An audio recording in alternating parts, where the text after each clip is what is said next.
जो संविधान ने हमें ताकत दी है, शायद वर्ल्ड के किसी देश में इतना ताकतवर संविधान कहीं का नहीं होगा। कथित तौर पर पानी की मटकी को छूने पर हुई पिटाई के अंदर एक 9वीं क्लास का बच्चा इंद्र मेघवाल जिसकी मौत हो गई। पाली के सरकारी हॉस्पिटल में कोविड हेल्थ सहायक जितेंद्र मेघवाल की हत्या इसलिए कर दी कि आप मुँह नहीं रख सकते। हाल ही में बालोतरा में किस्ताराम मेघवाल की हत्या कुछ लोगों ने कर दी। दलितों को, पिछड़ों को, सबको उनका हक और अधिकार मिले। हमें गर्व है कि हम विश्व के सबसे बड़े लोकतांत्रिक देश में रहते हैं, जहाँ संविधान रूपी पवित्र ग्रंथ को सर्वोच्च आदर्श मानकर देश की रीति नीति बनती। सभापति महोदय, मैं 13 दिसंबर 2001 को हमारी संसद पर हुए आतंकी हमले में शहीद होने वाले सुरक्षा कर्मियों और कार्मिकों को नमन करता हूँ। मैं नमन करता हूँ बाबा साहब भीमराव अंबेडकर जी, सर छोटू राम जी, शिवाजी महाराज, महाराजा सूरजमल जी, चंद्रशेखर आज़ाद जी, अशफाक उल्लाह खान जी और भगत सिंह जी तथा सुभाष चंद्र जी बोस और उनके जैसे वीरों और महापुरुषों को नमन करूँगा। भगवान बिरसा मुंडा जी, सरदार उधम सिंह जी को और जलियांवाला बाग में शहादत देने वाले वीरों और राजस्थान के मानगढ़ में शहादत देने वाले मेरे वीर आदिवासियों को।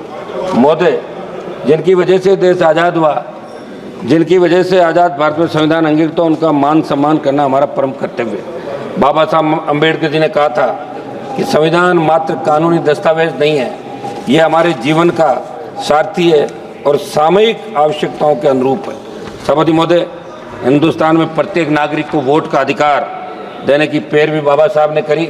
उस समय जब संविधान प्रारूप समिति के सामने मामला आया, जब अंग्रेजों के जाने के बाद, तभी बात चली थी कि वोट का अधिकार पढ़े लिखे लोगों को मिले या जमींदारों को मिले या दूसरों को मिले, उस जाति के लोगों को मिले। तब बाबा साहब ने इस बात को कहा, व्यापारी को मिले, तब कहा कि वोट का अधिकार प्रत्येक व्यक्ति को मिलना चाहिए जो हिंदुस्तान के अंदर पैदा हुआ और जिसने इस गुलामी के जंजीरों के अंदर जकड़न, चाहे अंग्रेजों का राज था, उससे पहले जो जितने भी काल आए जहाँ हिंदुस्तान का नागरिक गुलामी के अंदर सांसें ले रहा था, लेकिन प्रत्येक व्यक्ति को वोट का अधिकार मिले। बाबा साहब ने वोट का अधिकार प्रत्येक व्यक्ति को दिलाया, जिसकी बदौलत आज हम और आप सब इस पार्लियामेंट के अंदर बैठे हैं। मैं बाबा साहब ने कहा कि सदियों से गुलामी की जंजीरों में जकड़े प्रत्येक व्यक्ति को वोट का अधिकार मिले तो अपने मनमाफिक सरकार का वो चुनाव कर सके। सभापति महोदय, संसद हमले की बरसी मनाई जा रही है।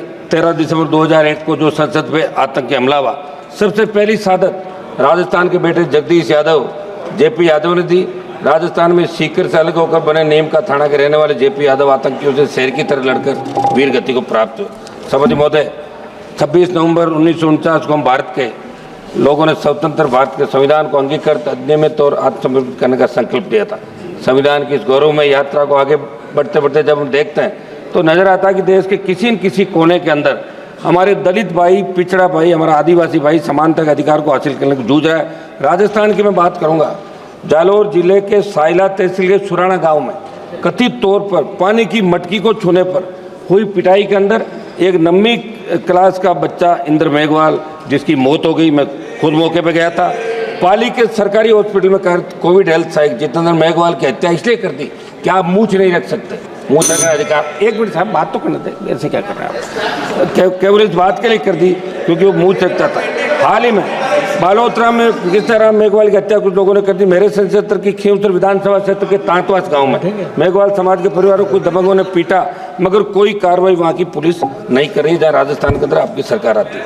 मैं मांग करूँगा कि आज़ादी के 75 साल बाद दलितों को, पिछड़ों को, सबको उनका हक और अधिकार मिले और जो कानून है उसके दायरे के अंदर प्रत्येक व्यक्ति को न्याय कैसे मिले, यह आप लोग इसके अंदर कराएं। राष्ट्रपति महोदय ने 26 नवंबर 2024 को कहा था कि बाबा साहब अम्बेडकर जी की प्रगतिशील और समाज सोच के छाप हमारे संविधान पर अंकित है।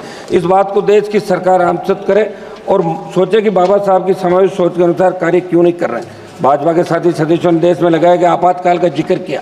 हम भी ये कहते हैं कि आपातकाल गलत लगा था, बहुत से लोगों को तकलीफ पड़ी, बहुत से लोगों को जेलों में रहना पड़ा, ये अच्छी नहीं थी। लेकिन इंदिरा गांधी जी की दृढ़ इच्छा शक्ति ने एक झटके में बांग्लादेश को पाकिस्तान चालक कर दिया था और पाकिस्तान को सबक सिखाया था। इस बात को भी आपको याद रखना है। एक मिनट साहब, समय दें साहब आप।